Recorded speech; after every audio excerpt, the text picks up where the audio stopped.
keputusan Allah terhadap daerahnya tertentu, teritorialnya, sebagai Anda di tentara. Ketika Anda berkumpul, Anda adalah orang-orang yang sepakat, orang-orang yang berkumpul untuk melakukan keputusan Tuhan. You are the church di tentara, saudara. Kami adalah orang-orang yang sepakat berkumpul di sebuah tempat, daerah tertentu, dan mengerti panggilan Tuhan, mengerti keputusan Tuhan buat tempat itu, daerah itu. Maka that is the church. Saya percaya kenapa Tuhan tempati Anda di tentara, supaya saya percaya tidak ada murka Tuhan di tempat Anda, bahkan ada favor Tuhan di tempat Anda. That is your calling. Anda tidak ada kebetulan ada di sebuah golongan tentara dan di kota Palembang lagi, saudara. Saya berterima kasih sama Tuhan. Kenapa? Karena ternyata di tempat di mana saya mengembalakan gereja di Palembang, saya tinggal di Palembang, ada tentara yang takut Tuhan, saudara. Dan saya percaya you are the church. Anda gereja di tentara. Anda adalah gereja, karena gereja bukan gedung. Gereja adalah orang-orang yang berkumpul melakukan kehendak Allah, melakukan keputusan Allah terhadap daerahnya, teritorialnya. That is the church. Karena sekali lagi Tuhan bilang gereja itu seperti itu, sekumpulan, bukan gedung, bukan didominasi. The real church is you and me. Karena itu di masa pandemi ini, sekalipun saya ngomong gereja gak pernah tutup, karena yang tutup cuma gedungnya. Gedung hari ini tutup. Setan mungkin pakai cara untuk pandemik ini, buat itu supaya gereja tutup. Tapi mereka salah, karena gereja gak pernah tutup sampai kapanpun. Karena yang bangun gereja is not a man, bukan manusia, tapi yang membangun gereja adalah Tuhan sendiri. Karena dia berkata, I will build my church. Itu sebabnya gak ada satupun yang bisa nutup, saudara. Apa yang Tuhan sudah buka, gak ada manusia yang bisa tutup pintu, saudara. Dan saya percaya itulah gereja, saudara. Lalu yang kedua, saya mengajak Anda untuk kita belajar sama-sama apa tujuan gereja. Saudara, kalau saya definisikan, saya pelajari tertuang dalam 3 dimensi kasih. Saudara pasti setuju kalau kita bicara gereja, always kasih. Karena Tuhan kita adalah kasih, saudara. Yang pertama dikatakan kasihlah Tuhan Allahmu, Matius 22 ayat 37. Yang kedua, kasihilah sesamamu manusia, Matius 22 ayat 39. Lalu yang ketiga, hendaklah kamu saling mengasihi, Yohanes 13 ayat 34. That is the purpose of the church. Jadi gereja dibangun untuk apa, saudara? Dari bicara tentang kasih, saudara. Buat saya secara pribadi, kalau kita bicara mengenai gereja tapi tidak ada dimensi ini, that is not a church. Itu cuma klub, saudara. Gereja harus memiliki implementasi dari 3 dimensi kasih ini. Maksudnya apa? Saya jelasin satu-satu. Yang pertama, kalau kita bicara dikatakan mengasihi Allah, artinya gereja ada untuk Allah, saudara. Gereja dibuat bukan untuk manusia. Ini adalah tujuan utama dari gereja, yaitu melakukan segala sesuatu untuk Tuhan. Kekudusan, penyembahan, semuanya untuk Tuhan. Sentral daripada gereja harus Tuhan, bukan manusia, saudara. Bukan nambah Tuhan. Walaupun nambah Tuhan dipakai untuk mengembalakan gereja, tapi gereja ada 3 dimensi kasih. Yang pertama, kasih Tuhan Allahmu. Itu berbicara bagaimana gereja ada untuk Allah, saudara. Jadi gereja bukan untuk membuat kita menjadi famous, popularitas kita dan sebagainya, tapi gereja harus ada karena Allah, untuk Allah, dan semuanya dikembalikan kepada Tuhan, saudara. Poin yang kedua, gereja ada dikatakan kasihlah sesama manusia. Tujuan gereja adalah gereja ada untuk dunia. Yang setuju katakan amin. Gereja ada bukan untuk seseorang, bukan didominasi. Ini merupakan tujuan gereja, yaitu melayani, menginjil, menyelamatkan yang terhilang. Yesus sendiri berkata, save the lost at any cost. Saudara, ada begitu banyak gereja sudah kehilangan tujuan. Mereka membangun gereja untuk popularitas, untuk yang lain-lain, menjadi sukses dan semuanya. That is good. Tapi tahukah Anda tujuan? Basically tujuan gereja yang pertama adalah gereja ada untuk Allah. Yang kedua, gereja ada untuk dunia, saudara. Kita harus benar-benar mengerti bahwa gereja ada untuk dunia. Matius 28 ayat 19 dikatakan, karena itu pergilah jadikan semua bangsa muridku, baptis mereka dalam nama Bapa, Anak, dan Roh Kudus. Saudara, sekali lagi gereja ada bukan untuk kita, tapi untuk dunia. Saya percaya kenapa Tuhan tempati Anda di tentara, karena Tuhan punya tujuan yang mulia melalui tentara dan melalui setiap Anda, saudara. Dan saya percaya itu gereja ada bukan untuk kita, bukan untuk satu denominasi, satu kalangan, satu ras, tapi gereja ada untuk dunia. Itu sebabnya dikatakan kasihlah sesama manusia. Sebenarnya kalau orang tanya saya, Pastor Robert, apa itu inti kekristenan? Salib, saudara. Kalau Anda lihat kekristenan, Anda cuma lihat the cross. Kasih Tuhan Allahmu dengan segenap hatimu dan kasihmu sesamamu seperti dirimu sendiri. That is the philosophy of the cross. Dan itulah kekristenan, saudara. Kalau Anda berkata Anda Kristen tapi kita nggak mengasihi Tuhan dan tidak mengasihi sama, kita pembohong, saudara. Jadi gereja ada untuk Allah, gereja ada untuk dunia. Dan yang ketiga, saudara, dimensi kasih ini implementasinya, gereja ada untuk kita. Maksudnya apa? Untuk kita. Dua hal yang gereja akan kerjakan. Yang pertama bersekutu, dan yang kedua pengajaran, saudara. Makanya saya berkata gereja harus ada dalam 3 dimensi kasih. Yang pertama mengasihi Allah, mengasihi sesama manusia, dan gereja ada untuk kita, saudara. Artinya secara implementasi tujuannya gereja ada untuk Allah, gereja ada untuk dunia, dan gereja ada untuk kita. Ngapain, saudara? Ini yang kita lakukan hari ini, bersekutu, saudara. Dan apalagi selain bersekutu, pengajaran, saudara. Dalam gereja bukan hanya ada persekutuan, tapi harus ada pelayanan pengajaran. Dalam Kisah Rasul 5:42 berkata, dan setiap hari mereka melanjutkan pengajaran mereka di bait Allah dan di rumah-rumah dan memberitakan Injil tentang Yesus yang adalah Mesias, saudara. Jadi sebenarnya gereja harus kembali kepada fungsinya. Sekalipun kita ada di tengah-tengah modernisasi, jangan lupa fungsi daripada gereja. Gereja ada untuk Allah, gereja ada untuk dunia, gereja ada untuk kita, supaya kita bisa bersekutu dengan Tuhan, bersekutu dengan sesama, dan juga ada dalam pengajaran, saudara. Dalam pengajaran gereja, apa yang mesti kita lakukan? Yang pertama, gereja harus mengajarkan, memimpin setiap orang menuju kesempurnaan Kristus. Sekali lagi saya katakan, the goal of the Christianity is not to become famous, is not to become success, but is to become like Him. Ada apa ya? Jadi gereja harus mengajarkan setiap orang menjadi sempurna seperti Kristus. Dalam Kolose 1 ayat 28-29, menghasilkan orang-orang yang dewasa. Pengajarannya harus yang pertama, ajari orang untuk benar-benar menuju kesempurnaan Kristus. Yang kedua, harus mengajarkan untuk supaya mereka dewasa, jadinya memiliki hati Kristus, berpikiran, berperasaan seperti Kristus, dan menjadi makhluk firman Tuhan. Ada begitu banyak hari-hari ini gereja udah bergeser pengajarannya. Makanya kalau Anda baca Matius 5-7, that is the teaching of Jesus, pengajaran Yesus, atau saya sebut pengajaran rasul-rasul.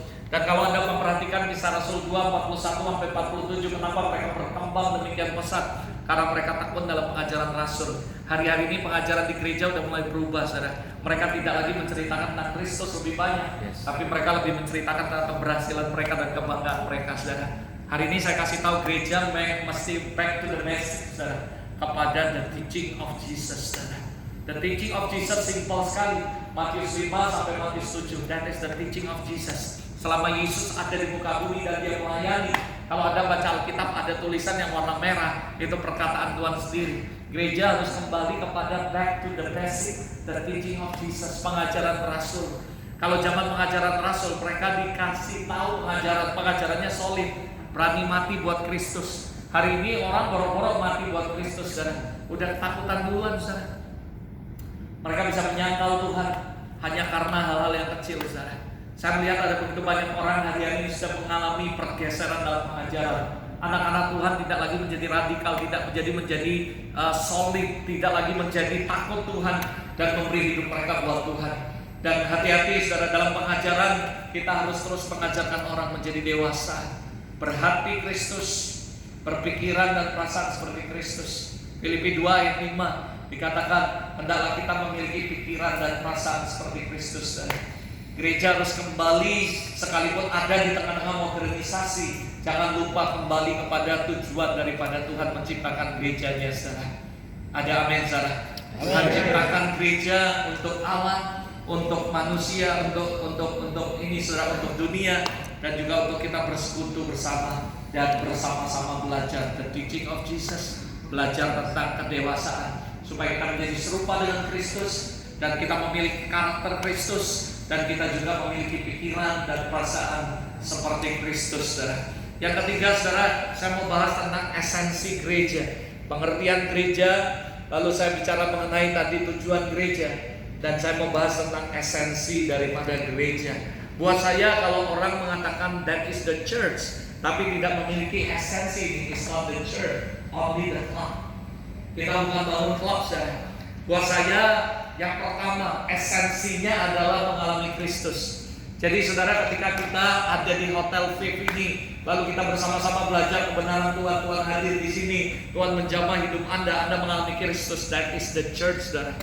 Karena gereja bukan cuma building, tapi ketika ada orang yang berkumpul bersama, lalu mereka mengalami Kristus secara nyata, itu adalah esensi daripada gereja, saudara. Sekali lagi, gereja adalah Anda dan saya. Waktu di zaman Rasul nggak ada gereja, mereka di rumah-rumah, tapi ada esensinya. Kenapa? Karena mereka mengalami Kristus. Mereka naik ke loteng, tiba-tiba Roh Kudus turun memenuhi mereka. Lidah-lidah api turun, mereka mengalami Kristus. Matius waktu lagi makan sama-sama Yesus lagi mengajar, tiba-tiba dia mengalami Kristus dan dia berkata, kalau aku pernah nipu orang, aku akan ganti 4 kali lipat. That is esensi of the church. Hari-hari ini orang datang ke gereja, datang sakit, pulang sakit, datang pusing, pulang pusing, datang dengan beban berat, pulang tambah pusing, saudara. Tidak ada jawaban. Kenapa? Karena mereka nggak lagi mengalami Kristus di gereja. Saya percaya, saya ada teman, saudara, dia adalah tentara, tapi di luar negeri, Singapura, saudara. Dalam camp tentara seperti ini, saudara, tiba-tiba ada yang kerasukan, lalu mereka semua kebingungan. Lalu tiba-tiba tentara yang takut Tuhan ini berkata, serahkan sama aku. Dia berkata, in the name of Jesus. Dia doakan setannya keluar, saudara. Lalu detik itu dia dikenal. Setiap kali ada kesurupan di tentara, dia yang maju dan dia yang dipanggil oleh pemimpin pasukannya, saudara. Dan akhirnya dia cerita tentang Tuhan, dan orang-orang mulai mengalami Tuhan secara nyata. Lalu ada beberapa tentara yang konseling, aku punya masalah keluarga, aku punya ini, dia konseling, dia ajari. Akhirnya mereka mengalami Kristus. Buat saya, that is the church, saudara. Karena gereja gak dibatasi cuma tempat. Gereja cuma gak dibatasi cuma hanya gedung gereja. You are the church. Anda adalah gereja, saudara. Ketika Anda membawa esensi gereja, sehingga kemanapun Anda pergi, Anda membawa orang lain mengalami Kristus secara nyata. That is the church. Itu gereja, saudara. Dan you have the calling untuk membawa Kristus kemanapun Anda pergi, di situasi apapun, dimanapun, sehingga ketika Anda membawa orang untuk mengalami Kristus secara nyata, itulah esensi yang benar dari gereja, saudara. Hari-hari ini di tengah-tengah modernisasi ada banyak sekali pergeseran demi pergeseran yang terjadi, saudara. Yang kedua, dalam gereja memiliki esensi, memiliki hubungan yang kuat, saudara. Berapa banyak saudara yang percaya gereja is not only rutinitas liturgi, tapi gereja harusnya adalah memiliki hubungan yang kuat as a family. Gereja itu harusnya keluarga, saudara. Ada amin, saudara. Makanya Tuhan berkata, bertolong-tolonganlah dalam menanggung bebanmu, demikian kamu memenuhi hukum Kristus. Kalau kamu lihat orang yang lain lemah, kuatkan mereka. That is the church. Hari-hari ini gereja harus kembali kepada esensi yang utama. Harus ada orang-orang yang mengalami Kristus di gereja. Harus ada orang-orang yang merasa bahwa this is my family. Ini keluarga saya. Kenapa ada hubungan yang begitu kuat di tempat ini yang berbeda, yang aku gak miliki di tempat lain. Gereja harus kembali ke basic, yaitu membawa setiap orang mengalami Kristus dan menganggap orang diterima. Dan mereka berkata, ini berbeda dengan kelompok lain, karena di sini ada hubungan yang kuat. Lalu esensi yang ketiga dan yang terpenting menurut saya, gereja harus kembali menjadi terang dan menjadi garam dunia. Kalau enggak, ya that is not the church. Itu cuma klub, saudara. Dan Tuhan gak bangun klub. Dia datang dan dia punya ide dan dia berkata, I will build my church. Jadi Yesus yang memiliki ide, dan idenya adalah membangun gereja yang berbeda dengan yang lain, di mana gereja itu setiap orang yang berkumpul mereka mengalami Kristus secara nyata. Dan yang orang-orang yang berkumpul mereka memiliki kekuatan yang luar biasa, hubungan yang erat. Kisah Rasul 2 berkata, setiap hari ada yang jual harta lalu bagi-bagi kepada yang lain. Can you imagine mana ada model kayak gini di dunia? Itu sebabnya gereja Kisah Rasul berkembang luar biasa, karena mereka memiliki esensi yang kuat sekali dalam gereja, yaitu hubungan yang kuat. Bayangin setiap hari ada orang yang jual harta mereka lalu berbagi kepada yang lain. Harusnya masa-masa pandemi ini adalah the best opportunity untuk kita berbuat baik, dan saya juga tekan amin. Beban di hati saya untuk menolong banyak sekali hamba Tuhan. Waktu saya temui mereka berkata, Pastor Robert, saya nggak tahu minggu depan mau makan apa, nggak ada duit lagi. Lalu tiba-tiba saya bersyukur sama Tuhan, by faith saya kumpuli keluarga saya, mama saya, istri saya, anak saya. Let's be doing. Mari kita lakukan sesuatu. Saya kumpulin mereka, saya datang nih. Ada orang yang berkata, Pastor Robert, gue nggak bisa lagi bayar uang sewa.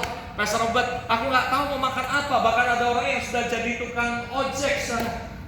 Dia berkata, jemaat kami 15 kakak. 15 kakak ini semuanya adalah buruh lepas harian. Di tengah-tengah COVID mereka dipecat semua. Dan mereka boro-boro perpuluhan, persembahan pun nggak ada, ibadah pun nggak ada. Disuruh online, mereka nggak punya kamera. Mereka nggak punya fasilitas internet. Boro-boro internet, anak sekolah aja internet susah. Hari-hari ini secara begitu banyak kesukaran terjadi di mana-mana. Buat saya, the church, this is the best opportunity buat kita untuk berbuat kasih, supaya orang tahu bahwa gereja memiliki hubungan yang kuat dan solid. Karena itu adalah esensi daripada gereja. Gereja harus membawa setiap orang bukan cuma mengalami Kristus, tapi memberikan sebuah solusi dalam hidup mereka, punya hubungan yang kuat, dan jadi garam dan jadi terang bagi orang lain. Saya bersama istri saya dan anak saya dan mama saya, kami berkomitmen. Kami sudah melakukan lebih dari 200 orang. Target kami sampai Desember ini, karena kita nggak tahu pandemi kapan berakhir. Minimal ada 500 hamba Tuhan yang kita touch, yang kita jamah, yang kita berikan sesuatu, lakukan sesuatu buat mereka. I just want to encourage them bahwa Tuhan nggak pernah meninggalkan Anda sendirian. Saya cuma mau kasih mereka semangat bahwa Tuhan masih ada dan memperhatikan Anda. Hal yang penting yang Anda harus lakukan adalah cari Tuhan. Karena Matius 6:33, cari dahulu kerajaan Allah, kebenarannya, semua ditambahkan kepadamu. Dan saya ngomong sama mereka, yang perlu ditambahkan bukan masalah makanan minuman. Karena di ayat sebelumnya Tuhan berkata, kalau ada orang yang minta apa yang dia makan, apa yang dia minum, apa yang dia pakai, itu adalah orang yang gak kenal Tuhan. Kenapa kok bisa seperti ini? Ada satu ketua sinode sharing sama saya, dia berkata, saya kalau lihat masa pandemi ini ya saya bisa kecewa sama Tuhan. Saya bilang, Pak Pendeta gak boleh ngomong gitu. Dia bilang apa adanya. Tuhan janji Mazmur 90 tidak akan menimpa kita, ada perlindungan. Kalaupun ada 1000 orang rebah di sisi kita, 10.000 di sebelah kanan, itu gak akan menimpa kita. Tapi kita lihat banyak sekali pendeta yang mati because of COVID, saudara. Mana Tuhan? Saya berkata, jangan salahkan Tuhan. Makanya Tuhan berkata, nak, cari dahulu kerajaan Allah dan kebenarannya, semua ditambahkan. Yang perlu ditambahkan bukan makan, minum, pakai. Itu pasti disiapkan karena Tuhan tahu apa yang terbaik buat kamu. Lihat burung pipit, Tuhan pelihara. Jadi apa yang perlu ditambahkan di tengah COVID ini? Saya berkata yang pertama, iman. Karena ada begitu banyak orang kehilangan iman. Iman timbul dari pendengaran akan firman Allah. Banyak-banyak dengar firman, banyak-banyak baca firman. We need the word. Kalau tidak dengan firman dan dengarkan Tuhan, kita juga bisa goyang. Saya berkata kepada mereka, Pak Pendeta, yang perlu ditambahkan yang pertama iman. Supaya kita nggak goyah dan nggak kehilangan iman, kita harus tetap trust His heart. Yang kedua saya berkata, tambahkan apa? Tambahkan yang kedua adalah hikmat.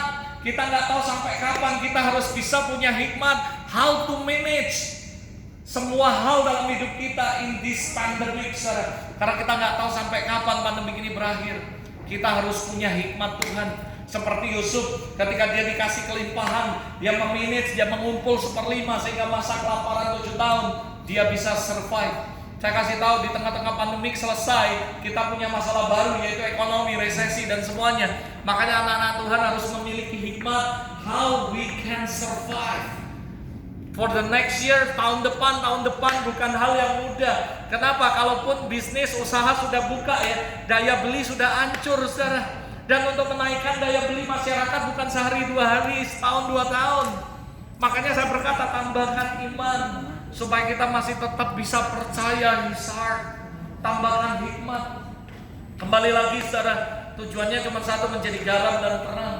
Makanya ketika Pastor Joshua nanya saya, bisa nggak Pastor Robert? Saya ngomong bisa. Kenapa? Karena saya senang saya bisa jadi garam dan jadi terang di tengah-tengah tentara-tentara Tuhan di Indonesia ini, saudara, dan khususnya di Palembang, saudara. Buat saya, that is my calling. Setiap kita harus memiliki esensi ini. Jadi garam dan jadi terang dimanapun Anda berada. Jadi saudara, ini kesempatan buat kita, come on, untuk tetap pada esensi yang awal. Gereja harus mengalami Kristus sekalipun di tengah masa pandemik, sekalipun di tengah modernisasi. Buat saya, secanggih apapun kayak virtual tadi, kalau nggak ada Kristus di tengah-tengah kita nggak mengalami Kristus, percuma. Wasting time buat waktu, saudara. Itu sih senang bagi orang yang nggak sungguh-sungguh dengan Tuhan, karena mereka nggak perlu repot-repot ke gereja. Mereka nyantai, mereka nggak perlu istilahnya, wah khotbah ini nyindir gua nih, hidup gua. Mereka nggak perlu kayak gitu, nggak suka dia skip, saudara. Dia ganti yang dia suka. Karena mereka pikir mereka bayar kolekte itu kayak biskop. Mereka mau nonton apa, mereka mau denger apa. Ini yang nggak mau nonton, gua nggak kasih kolekte dan sebagainya. Di tengah-tengah modernisasi ini berbahaya sekali, saudara. Tapi saya berdoa supaya gereja di tengah-tengah modernisasi apapun, back to the basics. Kita harus ngerti apa itu gereja, pengertiannya. Kita harus ngerti tujuan gereja. Kita harus ngerti bagaimana esensi gereja yang terpenting. Mengalami Kristus adalah yang pertama sebagai orang Kristen. Kita harus punya pengalaman pribadi bersama Tuhan. Seorang Paulus yang suka membunuh umat Tuhan, ketika mengalami perjumpaan dengan Kristus, hidupnya berubah. Pertanyaannya, Kak Saudara, kenapa kita harus mengalami Kristus? Only mengalami Kristus itu kita akan berubah. Cuma itu, saudara. Paulus yang begitu jahat ketemu Kristus dalam perjalanan di Damaskus, yang langsung diubah sama Tuhan. Matius pemungut cukai, orang yang serakah, orang yang mata duitan, mengalami perjumpaan dengan Kristus, hidupnya langsung berubah dan dia siap rugi. Dan dia berkata, kalau ada orang yang aku tipu, aku ganti maka dilipat. Seorang pelacur Samaria, apa yang terjadi saudara? Dia ketemu dengan Kristus, mengalami Kristus di sumur, lalu dia bercakap-cakap dengan Tuhan dan diubah sama Tuhan, dan lalu menjadi penginjil di Samaria. Ada begitu banyak orang diselamatkan. Saya kasih tahu, gereja sehebat apapun khotbah, kalau orang itu nggak mengalami Kristus, orang itu nggak mengalami perubahan.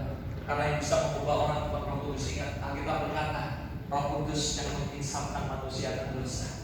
Gereja harus kembali ke basic ini, membawa orang-orang untuk mengalami Kristus. Because cuma mengalami Kristus yang akan membawa perubahan, transformasi dalam kehidupan manusia, saudara. Jadi buat saya ini adalah sesuatu yang sangat penting yang harus dimiliki oleh gereja. Kalau gereja nggak memiliki esensi ini, saudara, buat saya itu bukan gereja. Kita sebagai orang Kristen yang kita berkata bahwa kita gereja, artinya kemanapun kita pergi, kita harus membawa terang Kristus. Saudara tahu, hari ini saya cuma tidur 1 jam, saudara. Karena kemarin malam sebenarnya saya ingin ketemu Pastor Joshua karena dia datang, tapi saya harus ada rekaman, saudara. Jadi saya seharian rekaman sampai malam. Selesai itu jam 7 saya tidur 2 jam, lalu saya bangun siap-siap karena jam 12.30 saya siapin bahan lagi, belajar lagi. Jam 12.30 kemarin saya khotbah Zoom, tapi dengan orang Belgia, Afrika, lalu habis itu Prancis dan beberapa negara. Jadi mulai kebaktiannya jam 12.30 malam. Selesainya tadi jam 3.30, karena habis itu mereka tanya, mereka ngobrol dan sebagainya. Habis itu pagi-pagi saya harus bangun lagi karena di gereja kami ada doa pagi, saudara. Lalu cepat-cepat, makanya saya tadi hampir telat, tapi puji Tuhan belum telat, saudara. Dan saya melakukan ini dengan sukacita. Kenapa? Karena waktu mereka ngalami Tuhan di Zoom, kita doa, mereka nangis, mereka dijamah Tuhan, dilawat Tuhan. Karena buat saya hubungan penting, semua penting, tapi yang paling penting, esensi yang pertama yang gak boleh lupa adalah mengalami Kristus. Hadirkan Kristus di tengah-tengah kita. 2-3 orang berkumpul dalam nama Tuhan dan Tuhan, aku hadir di tengah-tengah mereka. Gereja gak perlu banyak orang. Ketika ada orang-orang yang sepakat dan mengundang kehadiran Tuhan, Tuhan hadir di tengah kita. That is the real church. Itu gereja yang sebenarnya, saudara.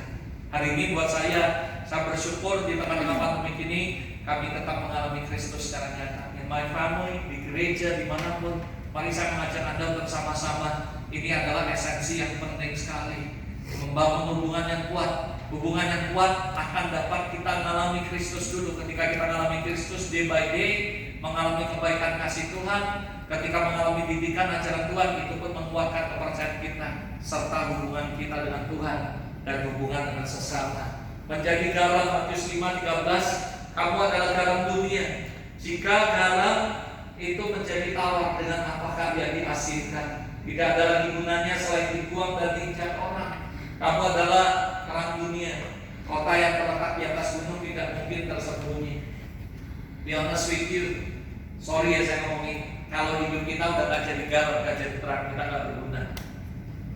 Saya pernah ngomong sama Tuhan, ini doa yang cukup ekstrim.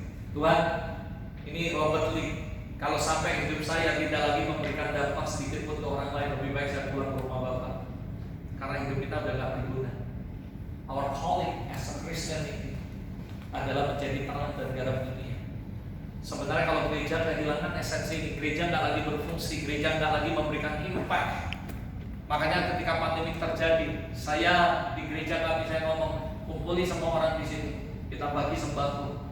Itu yang kami lakukan karena kami tahu gereja ada di tengah masyarakat untuk jadi terang dan jadi garam.